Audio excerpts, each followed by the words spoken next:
COPD പ്രധാന ലക്ഷണങ്ങൾ എന്ന് പറയുന്നത് വിട്ടുമാറാത്ത ചുമ, മറ്റൊന്ന് വീസിങ് എപ്പോഴും ഉണ്ടായിക്കൊണ്ടിരിക്കുക, റിപ്പീറ്റഡ് ആയിട്ടുള്ള റെസ്പിറേറ്ററി ശ്വാസകോശവുമായി ബന്ധപ്പെട്ടുള്ള ഇൻഫെക്ഷൻസ് ഉണ്ടാവുക, ഏതെങ്കിലും ചെറിയ ആക്ടിവിറ്റി ചെയ്യുമ്പോൾ തന്നെ അതിയായിട്ടുള്ള ക്ഷീണം, ബ്രീത്ത് കിട്ടാത്തൊരവസ്ഥ വരിക. COPD എന്ന അസുഖത്തിൽ രണ്ട് മെയിൻ കണ്ടീഷൻസ് ആണുള്ളത്. ഒന്ന് ക്രോണിക് ബ്രോങ്കൈറ്റിസ്, അതായത് വിട്ടുമാറാതെ നീണ്ടു നിൽക്കുന്ന ലങ്സിൽ ബ്രോങ്കയിൽ വരുന്ന നീർക്കെട്ട്.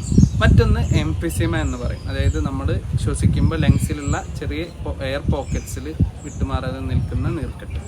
ഈ രണ്ട് കണ്ടീഷനും കൂടിയിട്ടാണ് COPD ഡിഫൈൻ ചെയ്യുന്നത്.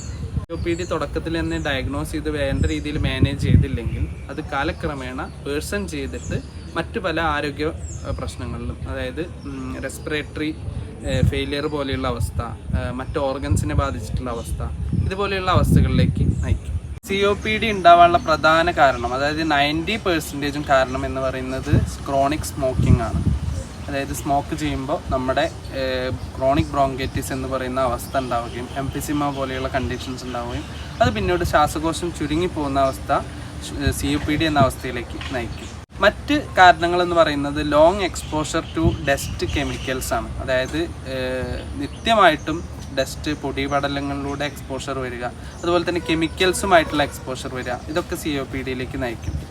അതുപോലെ പ്രോപ്പർ വെന്റിലേഷൻ ഇല്ലാതെ അങ്ങനത്തെ കിച്ചൺ ഏരിയസിൽ വരുമ്പോൾ, അത് പ്രോപ്പർ വെന്റിലേഷൻ ഇല്ലാതിരിക്കുമ്പോൾ ആ കുക്കിംഗ് ചെയ്യുന്ന സ്ഥലത്തുനിന്ന് വരുന്ന പുക കൂടുതൽ എക്സ്പോഷർ വരുമ്പോൾ അതും സ്ത്രീകളിൽ COPDക്ക് ഒരു കാരണമായിട്ട് കണ്ടുവരാറുണ്ട്.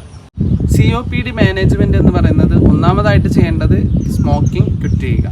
അത് ഒരു ദിവസം കൊണ്ട് സാധ്യമല്ലെങ്കിലും ക്രമേണ അതിന് വേണ്ട ക്രൈറ്റീരിയാസ് വെച്ച് ക്രേവിങ്സ് വരുന്ന സമയത്ത് മറ്റ് പല കാര്യങ്ങളും യൂസ് ചെയ്ത് സ്മോക്കിംഗ് കുറയ്ക്കാൻ ശ്രമിക്കാം.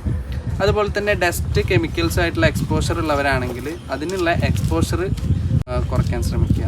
അതുപോലെ തന്നെ ബ്രോങ്കോ ഡൈലേറ്റേഴ്സ് യൂസ് ചെയ്യുക. കഫം കൂടി നിൽക്കുന്ന അവസ്ഥകളാണെങ്കിൽ കഫം കുറയ്ക്കാനുള്ള മെഡിസിൻസ് കഴിക്കുക. അതുപോലെ തന്നെ ലൈഫ് സ്റ്റൈലിൽ നമ്മൾ പ്രാണായാമം പോലെയുള്ള ബ്രീത്തിങ് എക്സസൈസ്, ലങ്സിൻ്റെ വൈറ്റൽ കപ്പാസിറ്റി കൂട്ടുന്ന രീതിയിലുള്ള ബ്രീത്തിങ് എക്സസൈസ് ശീലമാക്കുക. അടുത്തൊരു ഇൻഫോർമേറ്റീവ് വീഡിയോയിലൂടെ വീണ്ടും കാണാം. Thank you.